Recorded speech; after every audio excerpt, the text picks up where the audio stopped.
চলে আসছি। এবার ব্রিজের উপরে উঠে গিয়েছি। ব্রিজটা দিয়ে কমপ্লিটটা ঘোরা যায়। আর এত সুন্দর করে ব্রিজটা বানিয়েছে বাঁশ দিয়ে, তোমাদেরকে বলে বোঝানো যাবে না। লোকাল ইঞ্জিনিয়ার বলতে হবে এদেরকে।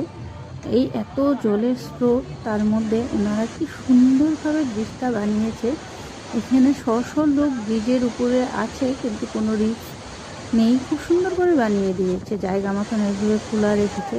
আর এত বন্য একটা ঝর্নার সামনে গিয়ে যে ফটো করব বা ভিডিও করব, ভিজেই যাচ্ছিলাম। তো চলে আসলাম ওখান থেকে।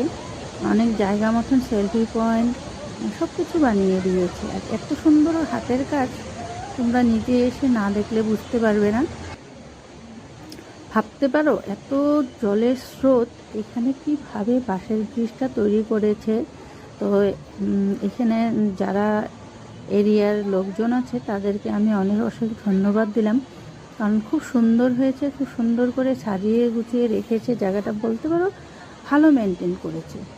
আর ওদের লোকজনও আছে আশেপাশে, যদি আপনাদের কোনো অসুবিধা হয় হেল্প করার জন্য। আশা করি কারোরই অসুবিধা হবে না, কারণ খুব সুন্দর করা জিনিস। তোমরা জাস্ট জলের স্রোতটা দেখো, দেখলেই বুঝতে পারবে। জাস্ট ভিউটা দেখো, এত সুন্দর, বলার কোনো ভাষাই নেই। প্রকৃতির সাথে কোনো তুলনা হয় না, বলে না প্রকৃতি তো প্রকৃতির তৈরি জিনিস, সেটা দেখে মুগ্ধ হওয়া ছাড়া আর কোনো উপায় নেই। এত সুন্দর। আমি লাইফে ফার্স্ট টাইম গেলাম। এতটা সামনে থাকি, তবুও আমার কোনো দিন সৌভাগ্য হয়নি যাওয়ার। এবার হঠাৎ করে প্রোগ্রামটা হলো, তো চলে গেলাম সবাই মিলে।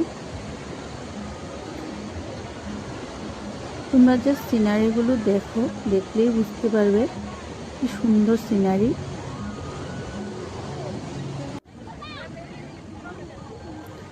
বর্তমানে আছি আমরা সবার থেকে উপরে পাথর যেটা আছে, সবার থেকে বড় পাথর। এই বাঁশের ব্রিজ দিয়ে এই পাথরের সাথে লিঙ্ক করা হয়েছে। ব্রিজ দিয়ে হেঁটে হেঁটে গিয়ে আরামসে এই পাথরের উপরে উঠতে পারবে। তারপরে আবার এদিক দিয়ে নামারও ব্যবস্থা আছে। এই যে লাইনটা দেখতে পাচ্ছ, এখানে লাইন দিয়ে দিয়েছে। লাইনের উপরে গেলে তুমি স্লিপ করতে পারো, সেটা তুমি বুঝে নিতে হবে। আর খুব সুন্দর করে মেনটেন করেছে জায়গাটাকে। এত লোকজন, তবুও কোনো প্রবলেম নাই। আমার হাঁটতে হাঁটতে জাস্ট হয়রান হয়ে গেছি। এখানে পাথরের উপরে বসে পড়েছি।